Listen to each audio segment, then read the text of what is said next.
अलिबाग तालुक्यातील किहीम येथे बुधवार दिनांक 7 मे रोजी दुपारी 4 वाजण्याच्या दरम्यान आलेल्या अवकाळी पाऊस व सोसाट्याच्या वाऱ्याने घरावरील शेडचे पत्रे उडून मोठ्या प्रमाणात नुकसान झाले।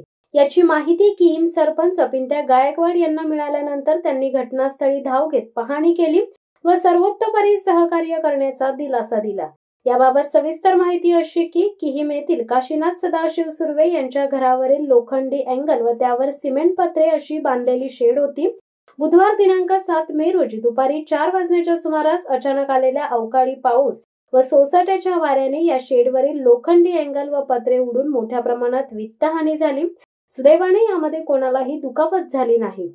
पत्रे उडल्याची माहिती किहीम सरपंच पिंट्या गायकवाड यांना मिळाल्यानंतर त्यांनी आपल्या ग्रामपंचायत सदस्य व ग्रामपंचायत कर्मचारी यांच्यासह घटनास्थळी धाव घेत पाहणी करून सुर्वे कुटुंबाला मोठा दिलासा दिला व सर्वतोपरी सहकार्य करण्याचे आश्वासन दिले।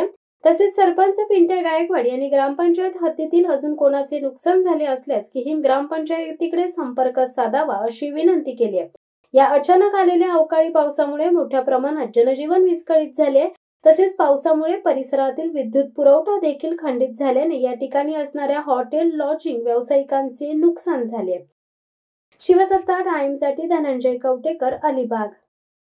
दे धडक बेधडक वृत्त देणाऱ्या आपल्या शिवसत्ता टाइम्स न्यूज चॅनलला लाल बटन दाबून सबस्क्राईब करा आणि बेल आयकॉनला क्लिक करायला विसरू नका।